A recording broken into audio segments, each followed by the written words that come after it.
cloud. Here we go. All right, great.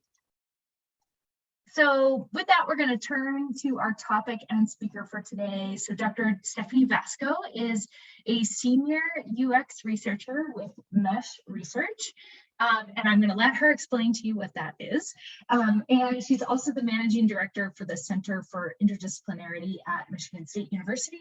She's also an artist, a team science practitioner, and a mentor on the board of directors.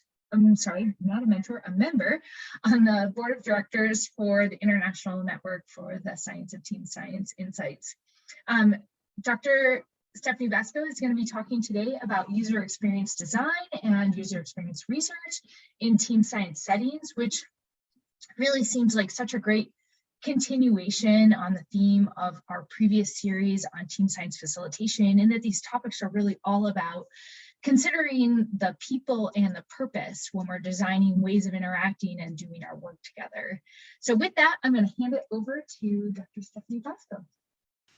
Hi, everyone. I'm so excited to see such a mix of new faces and familiar faces from the Intereach community, and to spend the next however many minutes in collaboration with each other and talking together. So I'm going to share a few slides I've got, and then we'll come together at the end for a Q&A and hopefully give you a chance to also ask some questions. So let's play this from the start. I've listed all of my contact info on this front slide. It's also on the very end slide. So if you need to get a hold of me, please feel free to DM me on Twitter, Instagram, LinkedIn. I'm very online and very available to you. So today we're going to talk about bridging UX and team science. And like Kristine told you, first though, I really do want to give a shout out to both Kristine's and the entire Intereach community. If you haven't joined, if you're not on the mailing list, if you haven't come to any of these meetings before, Intereach is such a valuable community for those of us who are the arrow in our communities, for those of us who work on interdisciplinary integration. This is the place where I have found my people at the Science of Team Science conference and have found wonderful mentors and peers that I love talking to. So check out the listserv, go to the webinar archives, join the Intereach talks, come see us at the Science of Team Science. I can't plug being a member of this community hard enough. So today's agenda. I'm going to give you a little bit of a rationale for why we're doing this talk as part of the Intereach series. Talk about some definitions.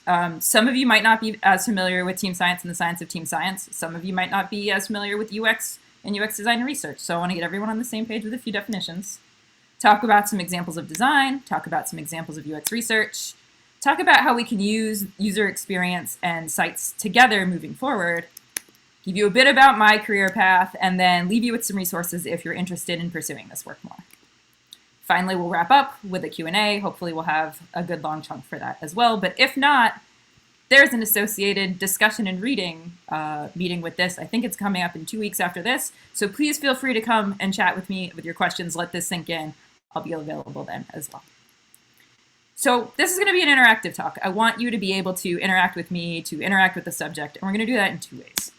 There will be some short questions where I ask you to throw stuff in the chat or raise your hand. And we're also going to work on a case throughout the talk together. And I'll introduce the case when we get to the definition of the science of team science. So also some notes on what this talk is.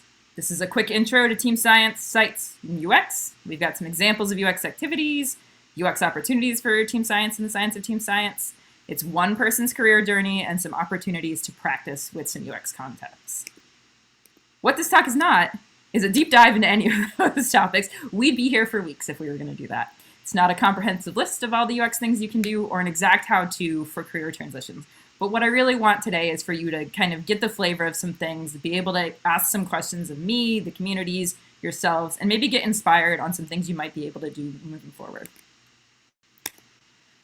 So it was mentioned that I am the managing director for the Center for Interdisciplinarity at Michigan State University. I also recently have transitioned into being a senior UX researcher with Mesh Research, which is an entity at MSU. Mesh doesn't stand for anything. It's more of a metaphor than an acronym.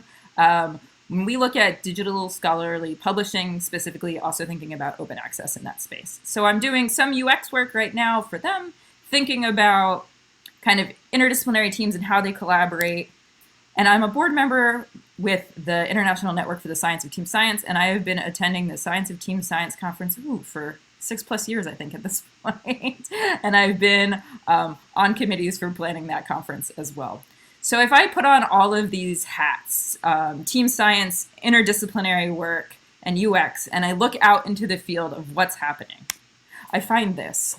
It's kind of a desert. There are a few little things that are popping up, but I'm really not seeing a lot where we're coming together. And I think this is a really interesting opportunity for UX and team science and sites to really pull together and create some really great products for users, for the teams that we're working with, for researchers, for facilitators. We see a few of these little plants, right, pop up at sites every year. There's some talks that happen about design thinking or interaction design or learning design. But I'd love to see us move forward and really put the user first and think about the products that we create. So let's start with some definitions. Team science is a collaborative effort to address a scientific challenge that leverages the strengths and expertises of professionals oftentimes trained in different fields.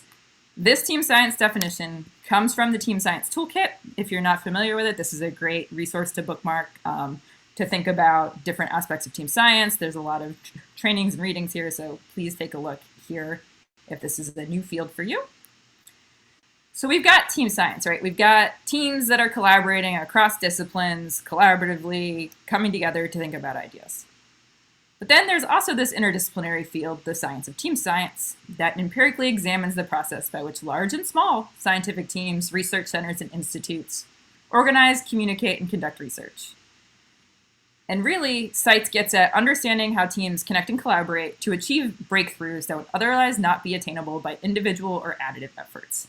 This definition comes from this National Research Council Enhancing the Effectiveness of Team Science book. I have some word on the street that there might be a new team science effort coming from the National Academies, so stay tuned for that as well.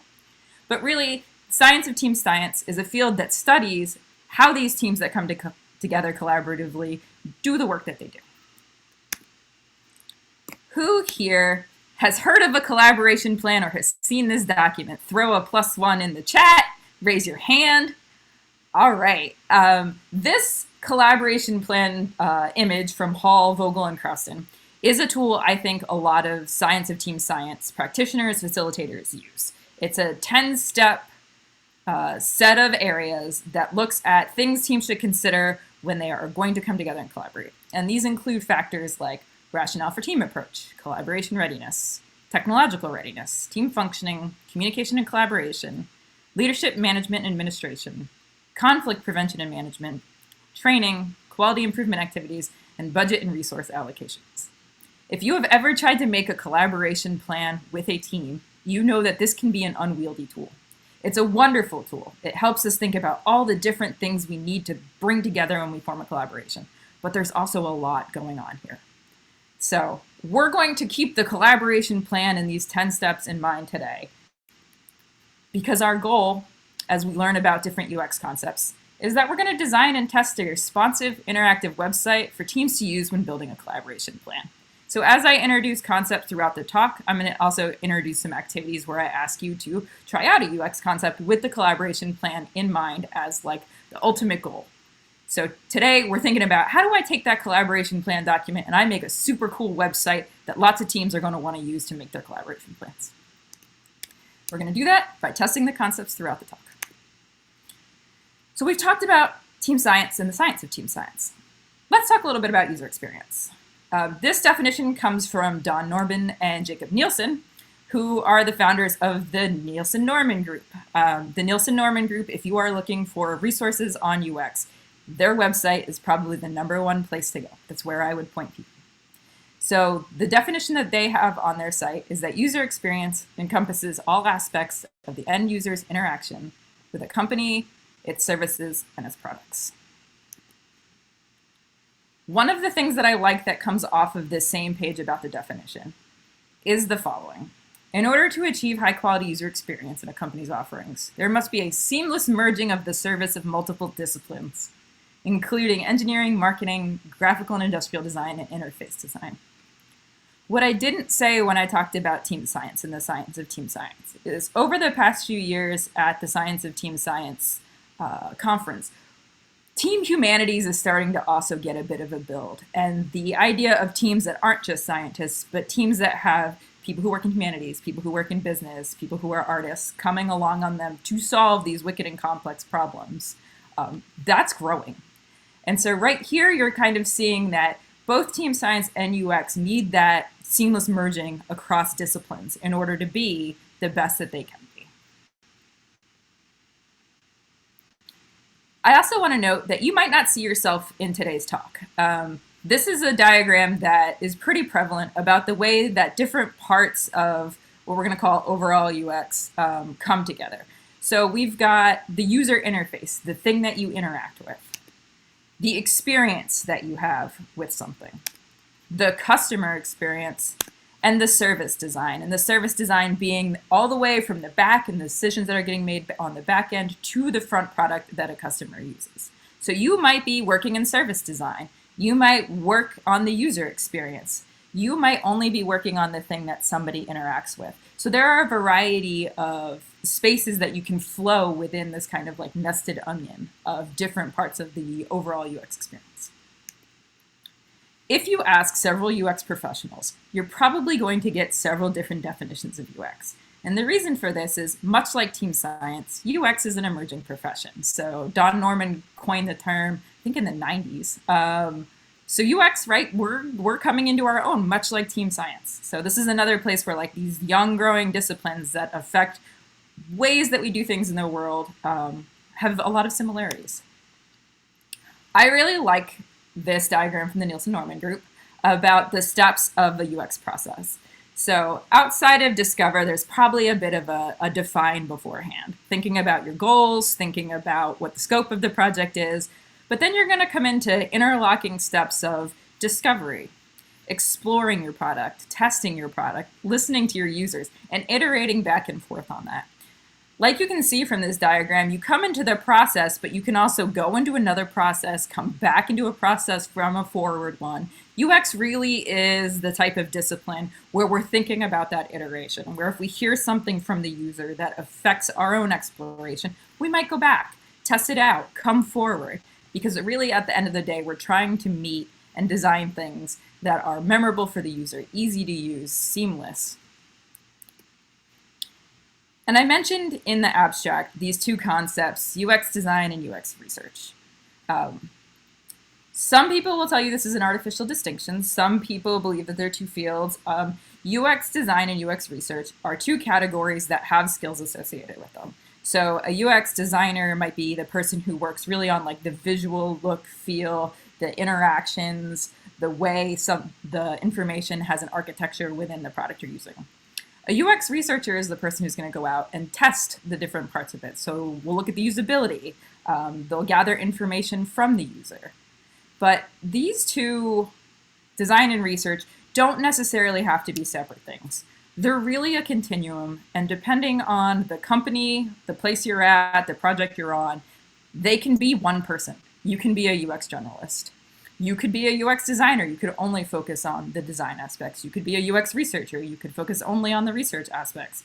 You could be a UX researcher qualitative who only uses qualitative methods. You could be one who only uses quantitative methods. So if I put myself on this continuum, I'm probably about there. I have a PhD in chemistry and nanotechnology. I'm pretty familiar with quantitative methods, but for the last 6 or so years, I've used qualitative methods almost exclusively. So I feel really comfortable as a qualitative researcher, right? Doing interviews, talking to people, but I'm also someone, as Kristine mentioned in my introduction, that's an artist that's really comfortable with thinking about visuals and design. So I sit a little closer to that kind of generalist middle section of what a definition might look like. In 2019, Nielsen-Norman Group did a What a Career in UX Looks Like Today report. They interviewed it consisted of 693 people. They did 2 focus groups, 17 remote semi-structured interviews with UX professionals from around the world. They found that a UX designer, based on that, had the top skills of prototyping, visual design, and research. And their regular activities were doing things like prototyping and wireframing, making user journeys, so figuring out how a user moves through the journey of a product, contributing to design and style, and designing the visuals, and that they're looking for skills in data analysis. The UX researcher, right, also has the top skill of research, but they're comfortable doing writing. UX writing, by the way, is its own special other category, too, that you could think about in a triangle with the other two. UX researchers do things like qualitative usability studies, interviews, field studies, surveys. But the skill they want, right, is a little flipped from the UX designer. They want the visual design skills. And so you can see that these kind of are separate, kind of are similar. It really depends on you as the person, what you want to specialize in, the projects you're on, the different types of opportunities that are out there. And I want to mention this really wonderful book by Leah Bewley, The User Experience Team of One, because many of us will wind up being user experience teams of one at some point in our careers. And I think it really resonated with me as a member of Intereach. UX teams of one are people who love users and also make sure that designs get tested, business people's questions are answered, design problems receive an appropriate amount of creative exploration, UX specifications are implemented according to plan, the product is continually monitored and improved upon, and support for UX is ever growing. And they do it all without a roadmap or a blueprint, with the help of people who may or may not be active supporters of UX themselves. So if any of my facilitators or team scientists feel some resonance with this description, raise your hand, put a +1 in the chat. But when I read this as a facilitator, this is one of the first books I read kind of in my full-on transition to UX that I felt really like saw me as the type of work that I was doing. Like the science of team science, though, there's no single path into UX. I'll talk a little bit more about my path later, but there are many different ways to come into being a UX professional. And I also want to mention that UX does not exactly equal design thinking. A lot of us do design thinking when we plan or facilitate events, but design thinking really is a methodology that UX professionals can and usually do use, but it's not the end-all, be-all of all the activities that occur within the UX sphere. So let's talk a little bit about design. I'm going to talk just briefly about some Gestalt principles for visual design, so thinking about the cognitive psychology of visuals. Topics like closure, right, where you see the triangle here. Continuity, where you know that as the triangles increase in size from the left, decrease to the right, your eye follows that pathway. Similarity and proximity, so you know that triangles are probably similar to triangles and blue things are probably similar to blue things. And then proximity, we have all circles, right?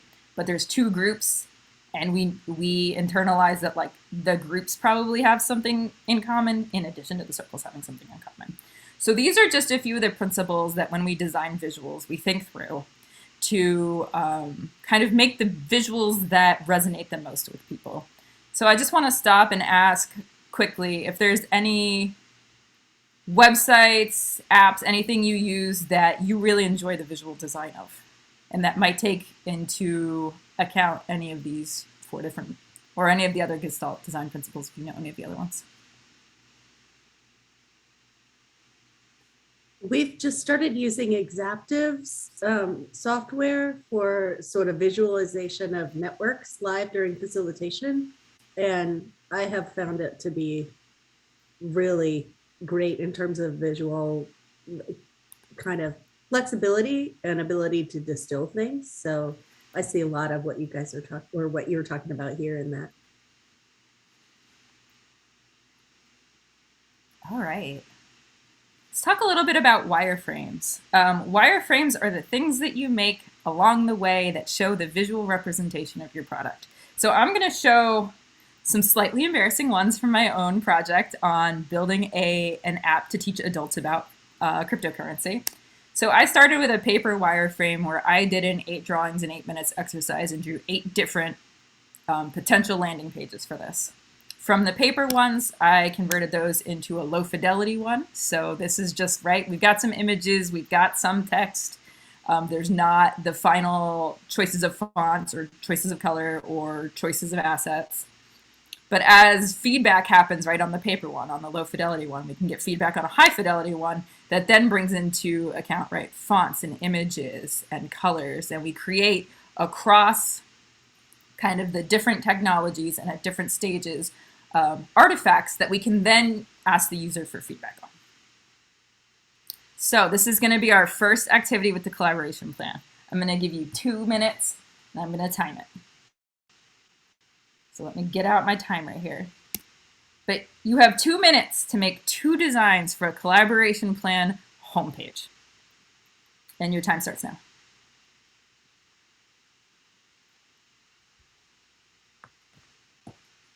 And they don't have to be fancy. They can be with whatever pen and pencil and scratch paper you have around.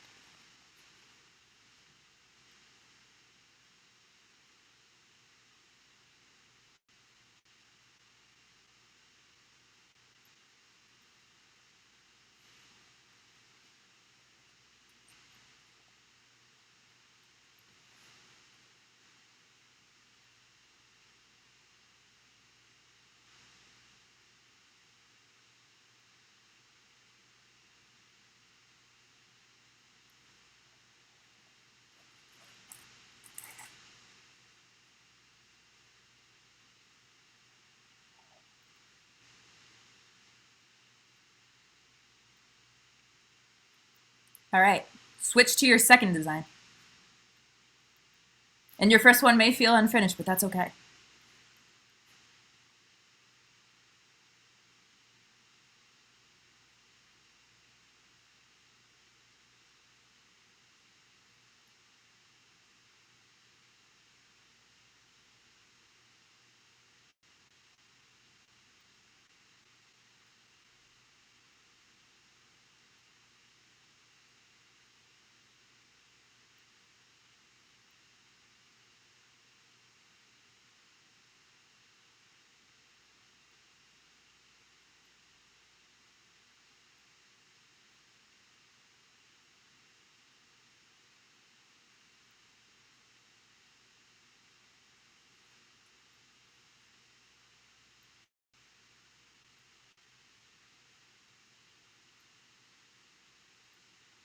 All right, put your pencils, pens, eye pencils down and hold up, if you're comfortable, to the screen. Turn on your camera. Show me what kind of sweet collaboration plan homepages you've come up with. Look at this. We got cool pictures coming in. I'm so excited. Y'all did such a great job. Okay. All right. We can come back and talk more about these at the end too. We're going to keep going and we're going to add on to our homepages a little bit. So another thing that UX designers work on is the information architecture of a web page or an app or something to that effect. And there are different ways of thinking about information architecture. There are 3 main, I would say, site architectures that exist. One is hierarchical, where you start at your home page, right? And you might have a nav bar, and these things lead to independent subpages that don't link to one another.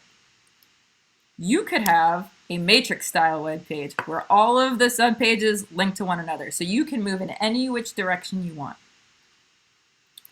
You could have sequential information architecture, where you have to move through a defined flow of discrete steps. So I'm just going to probably take another second, and I'm going to ask you to drop in the chat what site architecture you think might work best for a collaboration plan, app, or website.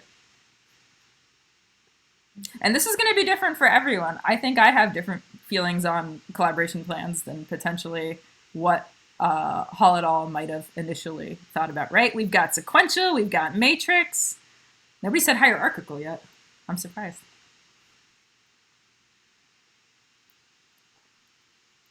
Ooh, we got iterative in there. Do you like that? Yeah, so I might be personally biased toward a matrix, because teams, as they work right on different parts of the collaboration plan, are going to want to slide over into other parts. You're like, oh, we're talking about collaboration right now, but we've realized that actually leads a little bit into leadership, or leads a little bit into those quality improvement activities. So you're going to want to be able to move around. At least that's how I might design a site for this. So let's talk about a few different UX research methods that can we use. And I do want to say from the very outset, if you are at or in an institution that has an institutional review board or the equivalent, take the trainings and understand the process. UX research involves doing research with human beings, which means you might be doing human subjects research. This does depend on the type of questions you're asking, on your research goals, on whether or not the knowledge is generalizable. So my always advice is, if you are at a place that has an IRB, if you have human subjects protection at your institution or your university, fill out the form, let them make that decision. Some places don't have this. Industry, you might not find IRB, so the process might be entirely different. But if you're at an academic institution, chances are you're working with an IRB, so you should file an application. You may be told it's not human subjects research because it's not generalizable. I have some projects on which that was the case because I'm really just redesigning a website for a group, and that knowledge isn't generalizable. But let's say you're thinking about an overall topic, and you're thinking about the process you used, and you want to tell other groups about the process, then you might be coming into the realm of human subjects research. So it's always worthwhile to make sure that you are being as proactive and protective of your users as you can be. So there are a lot of different UX research activities throughout the process that do all sorts of different things. This is why UX research just like gets me super excited, and you can tell I'm like getting very jazzed to tell you about all of these different topics. And it's because they can appeal to the different types of ways that we like to interact with people. So in the discovery phase, there are things like field studies and user interviews, stakeholder interviews. If you, like me, like figuring out what the requirements and constraints are on something, that happens in discovery. The exploration stage, where we're building personas for the users, building journey maps, thinking about the user stories, doing some card sorts, which I'll show in a second. Getting to test those products, getting to go out and use them with users and see what works and what doesn't, and where users are struggling, but where users are also finding those aha or surprise moments. And then kind of that listening at the end method. Today, I want to talk to you about 3 of them, and we're going to talk about things from the discover, explore, and test phases, mostly because the listen phase, this is a group of facilitators, team science professionals for the most part, are used to conference outreach, Q&As and talks and demos, surveys, analytics reviews. I'm happy to talk about all of those either later today or at the next session as well. So we're going to talk about user interviews, card sorting, and qualitative usability testing, which is my favorite of these 3. User interviews are the thing that you use to gather data from users to inform what the creation of your product might look like, or your service. So you usually have a screener that asks people if they're questions to figure out if they're in your targeted demographics for that particular product. And you can do this as a survey, or you can do it live. And by live, I mean you can do it in person, or you can do it on Zoom. Then your interview really is demographics, questions about your goals, questions about the product, what makes products people use interesting to them. These can also be live, so virtual or in person. I do all of mine on Zoom or Teams. But these might unfold like the following. You, the UX professional, might ask, well, where do you go when you want to do X? And your user might say, well, I look for information on A or B. And so you know, like, okay, here are the places that they like to go. I maybe know some competitor products for the thing that I'm interested in. But what would make doing X memorable to you? So what would set my product apart? And they're going to answer something unique. And then you have to figure out what that user like is looking for with things that are unique. But I want to say, as facilitators, as team scientists, you are well positioned to do user interviews. And the reason why is you're really building rapport with people. You are asking open-ended questions. Those are the 2 biggest things you're doing here, is like building a relationship and getting people to answer open-ended questions. So if you were going to do some user interviews for your collaboration plan app, and you can drop this in the chat, where might you recruit and what type of users might you be looking for? So drop me some responses in the chat. And I think we've mentioned one big recruiting place several times in this talk.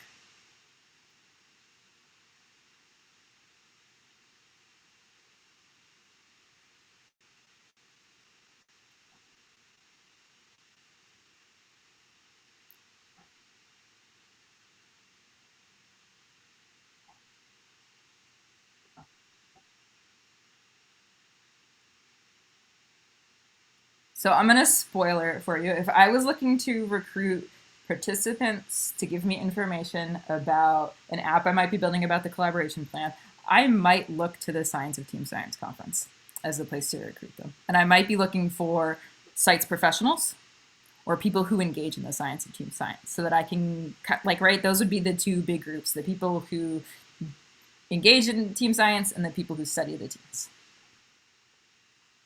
So I want to talk a bit about card sorting.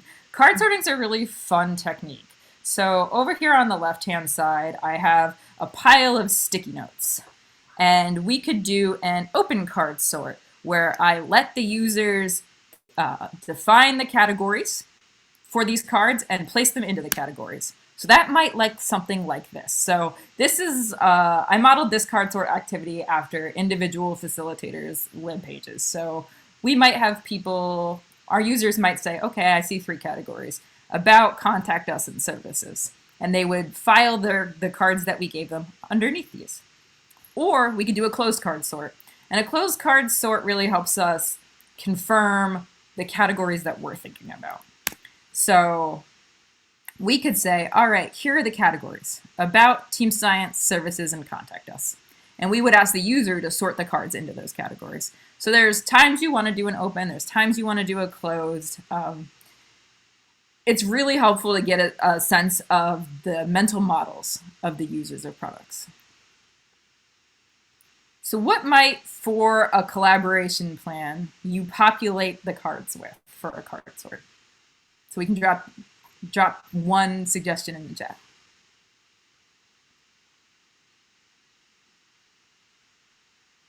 Yes, the 10 components. You would want to put each of the 10 components in there because we might find that the users group those 10 components in ways that we don't think about because we've worked with the collaboration plan so many times. So that's a fun thing to think about, just kind of like a little experiment for that in the future. All right, usability studies.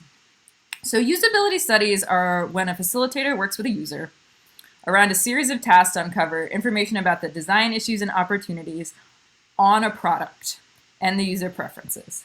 So the difference between kind of a user interview and a usability study is in a usability study, you're going to have something that they're using, testing, looking at.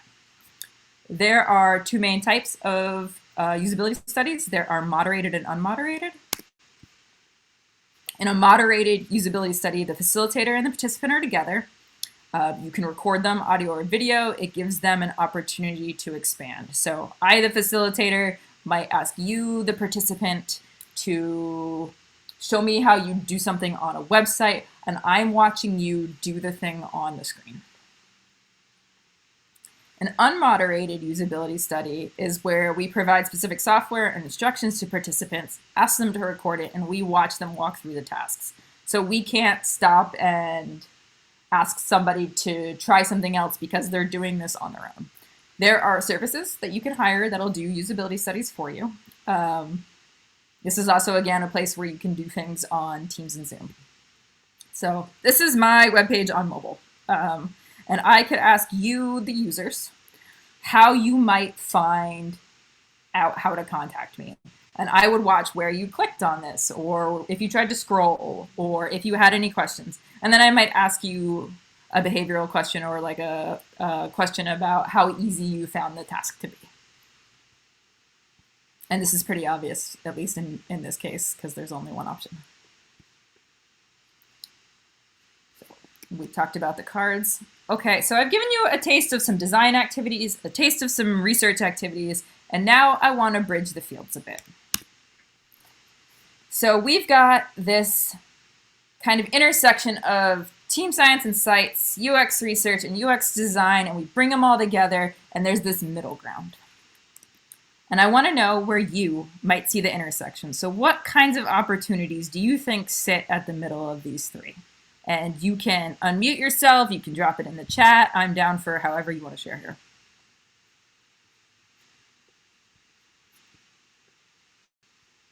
But we're not going to move on until I've heard 3 suggestions. Stephanie, could you Sorry, could you repeat the question as far as its opportunities that lie at that middle? I want to make Yep. sure I understand what you're looking for. Yep, opportunities that lie at that middle. Awesome.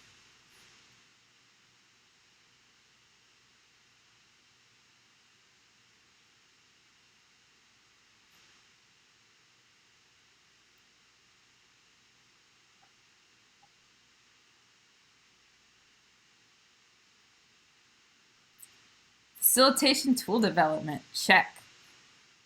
What about new team member onboarding? Yes, absolutely. One more, and then What about like challenge identification for teams? Like understanding what's bringing the team difficulty? Yeah, I think that's also a facilitation tool development, but I'm going to allow it. Okay. So I see three main areas where UX can really come together in a partnership with science of team science to create some artifacts, products, things that help both fields. The first being the resources that we use. I think the Team Science Toolkit and the Insights webpage could both use a little UX refresh. There are interactions on both. There's a lot of user interactions, a lot of usability testing that could happen, maybe some refresh on visuals. Tools especially, right? The reason I picked the collaboration plan as an activity to walk through today was that it's a tool we all use, but it's a tool we all use that doesn't have a tool associated with it. So it's really a method. And some people use Google Docs that we fill in. Some people use Google Forms. Some people have their own forms that are based on the collaboration plan. But it might be nice, right, to have an interactive web-based tool that worked on web and mobile that allowed you to go in, answer some questions about your collaboration plan, save it, and then bring it together. So trainings, yes, I also agree with Marissa. Trainings are a great place to really rethink some of that. And a lot of that goes into kind of like the learning design side too. And then the other place I like to think about is web presence. Your own personal web pages and the web pages for the organizations that you represent or the services that you're offering, and thinking about really if they are as conducive to the user finding the things that they need as they could be. So this might be a place for you to do a little bit of user research to see if your websites are really doing the jobs that you have built them to do. So now I want to talk a little bit about careers in UX. And I'm going to tell you a little bit about my path because I have a path that's a little more circuitous than potentially others. So I got a BA in chemistry many years ago, and I followed that up with an MS in chemistry and a PhD in chemistry and nanotechnology. When I was finishing my PhD, I was like, you know what? I really like working with people, and I like helping people like learn about things. So I took a postdoc at Penn State, and then I became a senior research assistant there, where I focused on building online ethics education modules for STEM graduate students. So this really was a learning design postdoc, where I built interactive online modules and thought about information architecture and thought about how the user flows through these modules in this postdoc. From there, I took a quick break and I went for a summer to Drexel for a National Endowment for the Humanities summer course on the history of modern design. And so I had always been interested in design and a little bit of design thinking, and I had read Don Norman's book when I was in graduate school. And when this opportunity came up to work with a bunch of various scholars who worked in graphic design, UX, UI, visual design, patent law, I got to spend 4 weeks learning with a bunch of amazing scholars that I still talk to today and that I still get to email when I have questions. From there, I came to the Toolbox Dialogue Initiative at Michigan State, where I was a postdoc and a program manager, and worked to build interactive workshops that help teams learn to communicate and collaborate. And then I became the managing director for the Center for Interdisciplinarity. So again, working with users, helping people think through how they collaborate and communicate with one another. And during the pandemic, I took a bit of a personal pause to reflect on my own career because I was wondering, okay, I'm the managing director of a research center at an R1 university. What's the next thing for me? And I realized Oh, I do want to come back to this. But I realized that I had 3 positions where I basically was a UX researcher. I had this position at Penn State where I built online educational modules. I had this position with Toolbox where I built workshops and constructed things to help the teams. And I was really within C4I, which is what we call the Center for Interdisciplinarity, trying to create these kind of opportunities and spaces and products for the user to have the best collaborations they could. So it was kind of an aha moment for me where I was like, oh, I've been a UX professional all along. And this is really where I want to go and what I want to do. And like I said, I had been thinking about design for this entire time. So I approached my university and I said, I like doing all this interdisciplinary stuff, but I'm also interested in doing some actual UX work for the college. And so I have shifted a bit over to Mesh to help out with some projects, and I'll talk about 2 of them in a few slides. And I do get to now geek out on, right, we're going to usability test this product, and we're going to design this from the outset, or we're going to refresh this web page to really be as friendly to the user and the end products as possible. One thing I did want to mention is down here at the bottom is during my time with Toolbox and C4I, I was in the first cohort for the AAAS Community Engagement Fellows Program, which is now the CSCCE Community Engagement Fellows Program, and learned how to think through community engagement and community management for scientific communities, but also communities of researchers. And that community thinking, coupled with thinking about the final user and thinking about visual design and research, I think really helps me bring together a set of skills that creates experiences and products for the user at the very end of the day. So this is my path, right? And you can see that some of it has been just stepping off and doing outside of work trainings or checking out programs where like I get to really engage with that design or community side of my brain.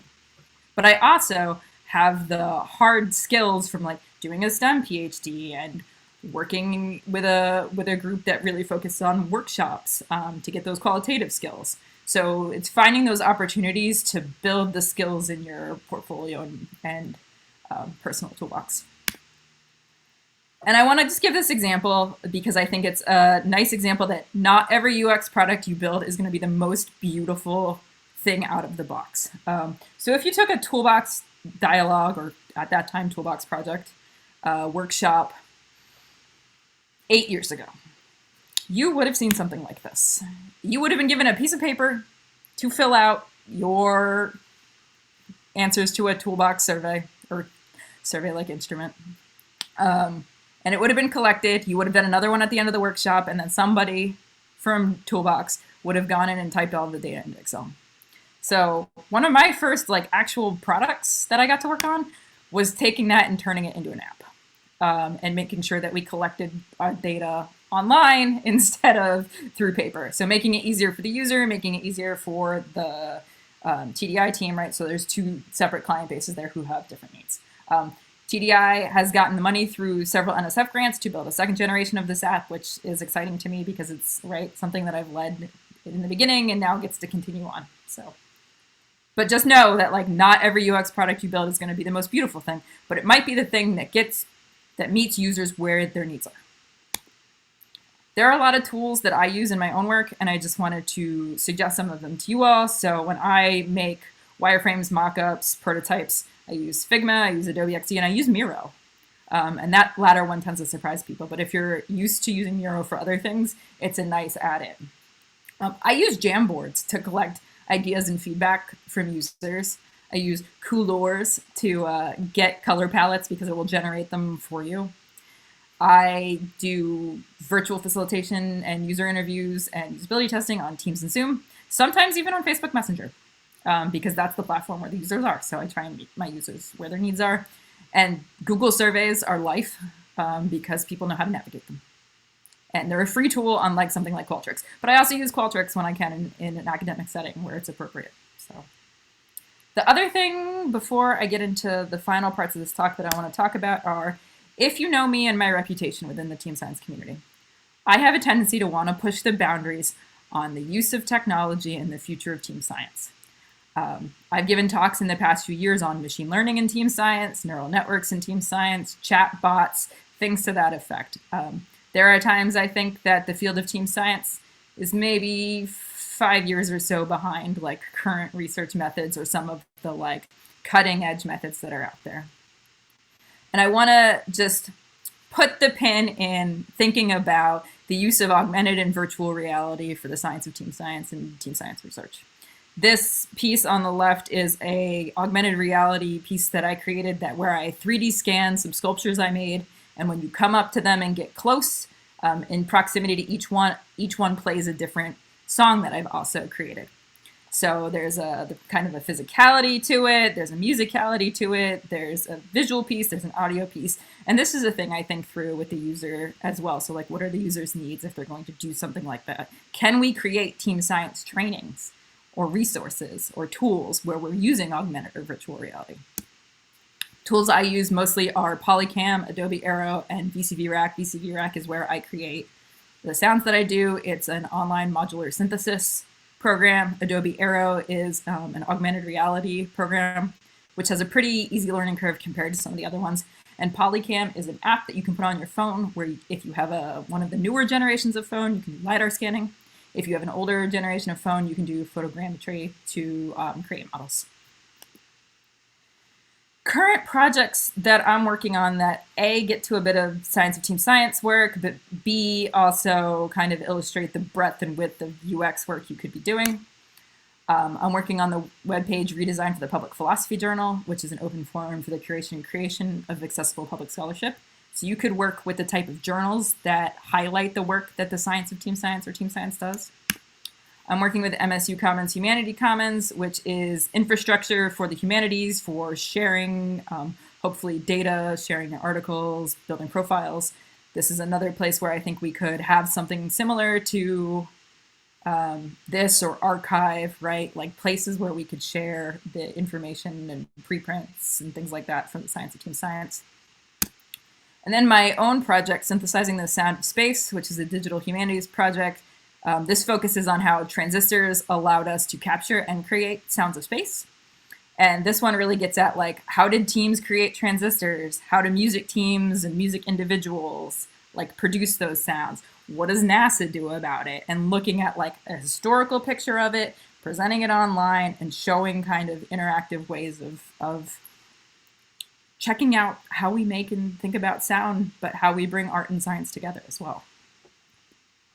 So my facilitators, my team science people, my sites people, you have lots of UX skills. You just need to start reframing them in your mind as UX skills. Qualitative research, so interviews, focus groups, those are the two big ones that I'm thinking about right now. Quantitative research, surveys, statistical methods, your facilitation skills, your ability to lead ideation activities. So thinking about that one where we drew right 2 different pictures of the homepage. These are skills that if you're looking to make this transition or if you're looking to connect and say, I'm interested in bridging this divide between UX and team science, there are places to start thinking about that. Structuring information, I think, is something that this community also really brings, is like, how do we create and deliver content, especially through things like trainings and workshops? So I want to leave with some resources. Nielsen Norman Group, I've mentioned from the very beginning. Their website is a place where I'm going to send you if you ever ask me any UX questions, especially ones I can't answer. These 3 books, I think, have been absolutely fundamental in my thinking about UX. So Don Norman's The Design of Everyday Things, Leah Bewley's User Experience Team of One. And for those of you who are workshop runners, Orchestrating Experiences, Collaborative Design for Complexity is a really good resource as well. That'll help you think through how businesses think about this and think about that interaction with products, and then you can make some of those translations in your mind to like how we do this in academia or do this in training. There is a UX design professional certificate from Google on Coursera. I have done this. There are pros and cons. The pros being that you get to practice doing UX research methods, doing UX design methods. You make 3 case studies for your portfolio. The cons are you are being reviewed by your peers. There aren't any people from Google who are actually like contactable during it. But it is, if you want to practice things, it's a really good opportunity to practice. There are a lot of good readings. So from that perspective, I suggest it. And the last best places I can tell you to think about some of these things are Twitter, Instagram, and LinkedIn. Making connections, networking with people, joining groups. Especially, I didn't put Facebook on here, but there are a lot of groups on Facebook that are like UX professional from academia to industry, or like UX design tips and tricks. So if you're looking for that kind of information, if you're trying to network, if you're doing interviews, if you're looking for a new tool, all of these places are places where you might be able to find that information, make those valuable connections. I'm also super available, and this is the part in the talk where I admit that I'm looking to make this transition from academia to industry myself, so don't feel alone. I am here to be a resource and here to be a peer mentor, and will be happy to share things that I've learned along the way, so feel free to contact me on Twitter, Instagram, or LinkedIn. And then I want to stop, and I want to leave some room for questions. And I'm going to check the chat, so I'm going to stop the share. All right. Thank you so much, Stephanie. As always, I learn a lot every time that you talk, and like all these different connection points you bring in. I do want to encourage you all, if you have questions that you don't have time to ask in the next minutes, Stephanie is one of the most generous givers of time that I know. If you have anything for her, I know that she will engage.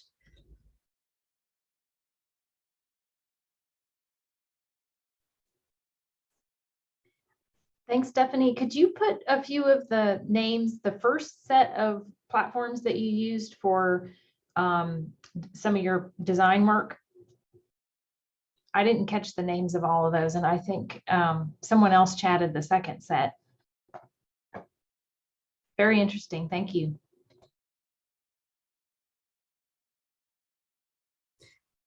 It is really another one of those examples of somebody said it, I think it was Alyssa Stevens, who was part of the last series. She said, it's not even like a round peg in a square hole and you're trying to make it fit. It's that there's a round peg and a round hole and you're trying to scream at everyone that it already fits. And I feel like that is a lot of what you have done really well here, is just say, hey, we're already talking the same languages and having the same goals with just new tools. I am going to drop a poll for anyone who's still on and can take it, just to see. We want to use the time together at Sites 2022, which Insights puts on, as well as we can. So we just wanted to get a sense of who's going to be there and what kind of party we might throw to continue this awesome discussion.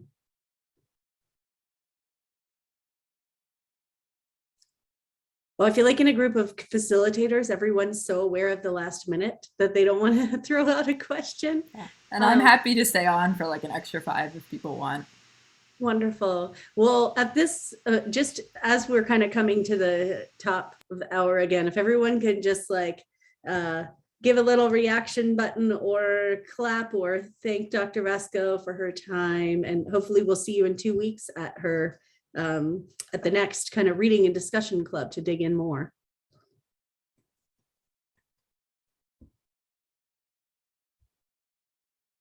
Wonderful. Thanks, everyone.